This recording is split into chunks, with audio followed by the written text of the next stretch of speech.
Hai guys, sebentar lagi kita mau OTW ke peternakan. Sampai.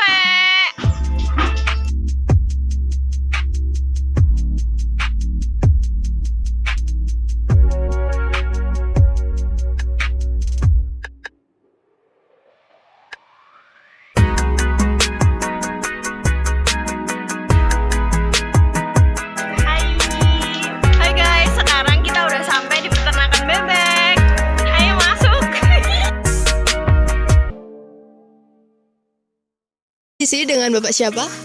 Bapak Ahmad Saban, Bapak Ahmad Saban ini usianya berapa ya Pak? 53 tahun. 53 tahun. Bapak di sini mendirikan peternakan sudah berapa lama? Awalnya itu sekitar pertengahan tahun 2020. Ya, sekitar Juli-Juli. Sebelumnya Pak, di sini saya ingin menanyakan jenis bebek yang Bapak ternakan ini termasuk jenis bebek pedaging atau petelur ya Pak? Ini bebek petelur lokal Magelangan. Yaitu bebek kalung, istilahnya di sini bebek kalung. Jadi bebek lokal dari daerah Magelang dan Kedu. Oh, kami boleh tahu kira-kira usia produktif bebek yang diteruskan ini sekitar berapa tahun? Umumnya itu bebek produksi bertelur dari bibit kecil, dari menetas itu sekitar 6 bulan itu mulai bertelur. Kalau perawatan bagus itu biasanya segitu itu 6 bulan sudah mulai bertelur. Berarti usia produktif bebeknya itu sekitar 6 bulan bertelur. Ya, sekitar 6 bulan bertelur. Setelah itu nanti 6 bulan bertelur baru molting. Setelah molting itu bodol. Nah, itu bodol dulu, rontok dulu itu sekitar 1 bulan. Setelah 1 bulan nanti bulu-bulunya kembali bagus, itu nanti bertelur lagi. Jadi masa molting itu sekitar 1 bulan. Setelah 1 bulan molting, tumbuh bulu bagus, bertelur lagi. Itu biasanya kalau perawatan bagus itu sampai 1 tahun bertelurnya. Di kesehariannya ini, bebek-bebek di sini dapat pakan apa saja ya Pak? Apakah ada pakan khusus? Pakan itu umum seperti bebek yang lainnya, karena ini kan model saya itu bebek kandang, berarti kan tidak saya angon ke sawah. Berarti saya penuhi kebutuhan makan seperti nutrisi yang bebek-bebek lain di ngon ke sawah. Pakan ini campuran antara bekatul sama packing atau nasi bekas atau ya sejenis itu dicampur. Ini mineral, ini gunanya untuk menambah kekuatan cakang telur. Ini sebetulnya bisa turbo. Ini bisa diperoleh di toko-toko banyak. Ini untuk campuran minum bisa dicampurnya ke makanan langsung bisa. Terus ini tambahin ini seperti ini. Nah, ini saya tambahin dengan E4 ternak. E4 ternak sama dengan tetes tebu. Ini gunanya untuk kondisi tubuh semakin ada kekuatan membaik. Terus E4 ini juga untuk penguraian dalam makanan di dalam usus itu, ini semakin menambah kekuatan untuk mengurai. Terus hasilnya itu nanti teleknya itu tidak begitu bau. Dengan adanya ini bakteri pengurainya semakin banyak yang bekerja, otomatis produksi daripada penggilingan makanan di dalamnya itu lebih sempurna, dan hasilnya kandang tidak terlalu bau karena ada zat penambah pengurai. Pemberian makan sehari 2 kali, pagi dan sore. Yang pokok sekali untuk bebek jenis kandang yang tidak dipangon itu masalah pemberian pakan harus rutin. Maksudnya jadwal jam itu rutin. Misalkan kalau pagi itu jam 6 ya kita pakai jam 6 terus. Terus sore itu jam 4 ya jam 4 terus. Kalau kita rubah jadwal makannya nanti produksinya bisa berubah. Itu untuk bebek yang semacam di kandang. Lain dengan bebek yang di ngon di sawah. Lalu untuk telur-telur bebeknya ini bagaimana cara pengambilannya, atau ada hari-hari tertentu untuk saat mengambil telur-telur tersebut? Ya nek bebek itu umumnya kita ngambil telurnya itu baik yang pangonan atau yang sistem kandang kering seperti ini pagi sekitar jam 5:30 atau jam 5:15 itu kita ke kandang ngambilin telur. Ya kita ngambil karena kan bertelurnya itu kan berserakan, bukan di satu tempat, kadang di sana. Jadi sistem bertelurnya itu yang penting ada di tempat pojok itu. Nah, kita ambil pagi hari setelah jam-jam 5 lebih sampai jam sekitar 5:30 kita ngambil telur. Ya. Seperti ini telurnya. Ini pengambilan tadi pagi itu ini sekitar ini sampai ini. Itu pengambilan yang kemarin. Jadi setiap pagi hari kita ngambil telurnya setelah subuh. Ini kalau pemberian nutrisi bagus, betulnya bagus, hasil telurnya juga besar-besar.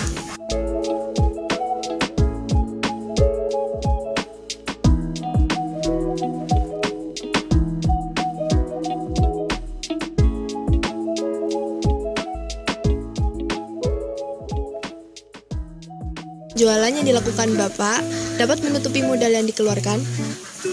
Kalau modal yang dikeluarkan ya otomatis bisa, dalam arti modal untuk bebek awalnya, karena saya sudah melihara, ini bertelurnya kan sudah 1 tahun, otomatis katakan untuk modal awal untuk khususnya untuk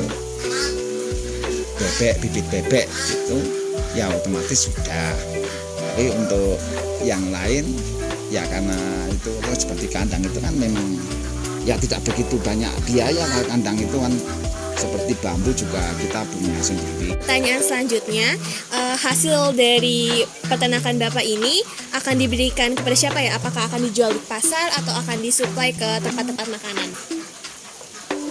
Karena saya itu peternak kecil, cuma kapasitas kecil-kecilan, biasanya itu sudah diambil sama orang-orang kampung, maksudnya itu kadang untuk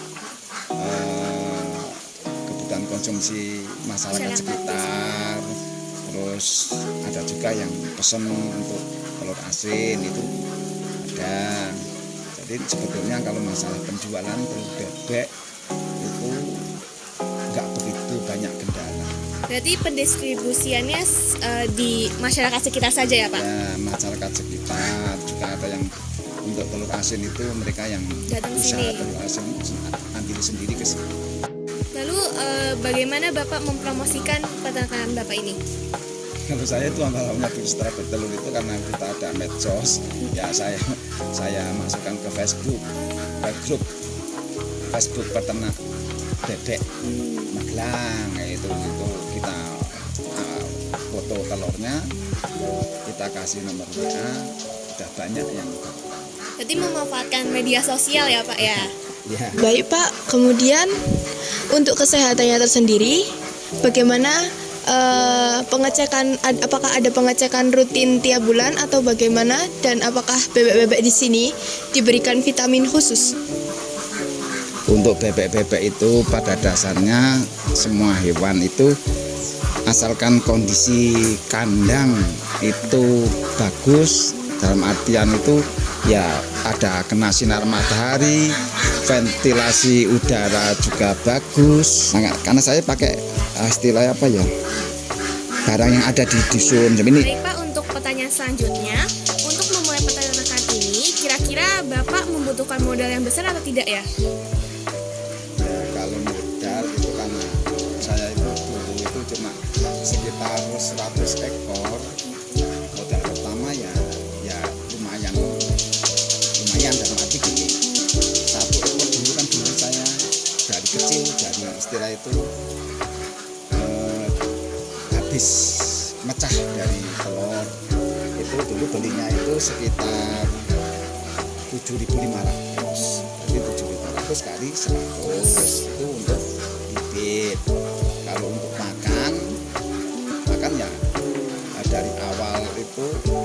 masih kecil itu biasanya dari 0 sampai umur 21 hari, berarti 3 minggu kita kasih makan konsentrat murni, jadi tidak dicampur.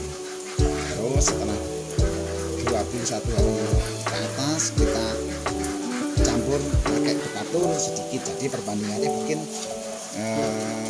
1:10 lah, 10. Nanti umur 1 minggu lagi kita tambahi perbandingannya, mungkin 1 jadi 8, 1 minggu lagi berturun sampai nanti sekitar umur 3 bulan. Nah 3 bulan itu karena 3 bulan itu karena dulu usaha saya itu memang untuk petelur, jadi mulai 3 bulan itu cuma pakannya bekatul sama aking, konsertannya cuma sedikit sekali, soalnya kalau banyak konsertannya juga nanti hitungannya dalam biaya pakannya melonjak tinggi. Jadi sepenting kasih pakan gitu. Nah, setelah sampai umur dari 3 bulan sampai umur 5 bulan setengah itu biasanya loh Kak, itu kita tambahi sedikit konsentratnya mulai 5 bulan setengah, karena itu sudah mulai masa-masa mau bertelur. Setelah umur 6 bulan, biasanya 5 bulan setengah sampai 6 bulan itu diantara waktu itu sudah mulai ada yang bertelur. Nah itu kita tambahi konsentratnya sampai nanti bertelurnya itu katakan sudah 50% dari probabilitas yang ada, itu baru kita kasih perbandingan kayak tadi 1, 2, 3, 1 konsentrat, 2 aking, 3 bekatul. Nah itu sampai rutin, makanannya harus rutin seperti itu. Ya. Berarti selain bibit dan pakan, ada nggak Pak barang-barang yang harus dipersiapkan untuk membuka peternakan bebek ini? Ya otomatis sebelum ada bibit kita persiapan kandang. Oh kandang. Kalau kita mau bebek kering ya harus dipersiapkan kandang, tempat minum. Tempat minumnya tuh kalau bisa ya, kalau saya itu agak mungkin nggak begitu manut aturan bebek pedaging karena tempatnya memang seperti itu. Harusnya dari tempat minum ke tempat main bebek itu ada jarak, jadi air lebar habis minum itu nggak sampai masuk. Ini karena ya mengoptimalkan tempat iya, jadi ya tidak begitu maksimal.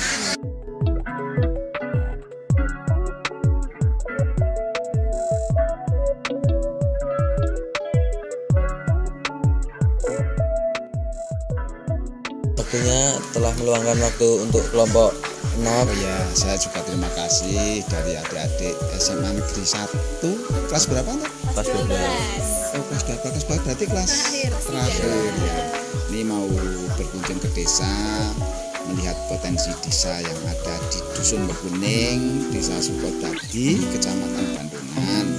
Nah, semoga dari perjalanan ke sini, melihat situasi sini, ada semacam pengalaman baru, tahu kondisi desa, tahu dari kehidupan desa, dari macam-macam aktivitas yang ada di desa, terutama Dusun Beguning tempat saya. Sekali lagi saya juga mengucapkan terima kasih, semoga bermanfaat untuk kita semua. Amin. Ya, nanti mungkin sebelum perjalanan pulang bisa melihat bebek-bebek saya kasih makan. Kalau toh bebek itu sehat, pasti makannya lahap. Jadi terima kasih bebek saya, makanan sudah lahap. Dan terima kasih atas kunjungannya. Kalau mau pulang, kami ucapkan selamat jalan, semoga selamat sampai tujuan. Jadi kita udah selesai wawancara bapaknya dan sekarang kita mau pulang. Yeay! Dadah! Yuk, kasih. Sampai dadah. Kasih. Assalamualaikum warahmatullahi wabarakatuh. Perkenalkan, kami dari kelompok 6. Saya Gabriel Chelsea, presensi 15. Saya Muhammad Ikram Al-Duha, absen 22. Saya Salwa Tazkiah Nafsendana, presensi 27. Saya Ulil Albab Naura, presensi 32. Berikut hasil dari wawancara kami. Akan kami jelaskan kesimpulan dari wawancara kelompok kami. Peternakan yang kami gunakan untuk studi lapangan adalah peternakan dari Bapak Saban. Peternakan yang didirikan pada Juni 2020. Ini merupakan peternakan bebek petelur jenis Magelangan. Karena peternakan yang didirikan Pak Saban masih tergolong baru, tentu peternakan ini masih kecil dan berada di tahap perkembangan. Produk yang dihasilkan peternakan Pak Saban ialah telur bebek. Kadang ia akan menjual telur asin apabila ada konsumen yang meminta. Bebek di sana terlihat sehat dan aktif karena diberikan makanan dan suplemen yang cukup. Terbukti dari reaksi ketika Pak Saban memberi makan bebek-bebeknya. Peternakan yang masih kecil membuat Pak Saban memilih tipe kandang postal dan metode umbaran dalam mengurus bebeknya. Namun, kandang dari peternakan Pak Saban ini masih belum memenuhi kelayakan untuk berbudaya unggas karena terdapat beberapa hal yang belum ada di kandangnya seperti pemanas kandang. Pak Saban memanfaatkan media sosial dalam mempromosikan peternakannya ini, sehingga konsumen yang ada di luar wilayahnya dapat mengetahui peternakannya.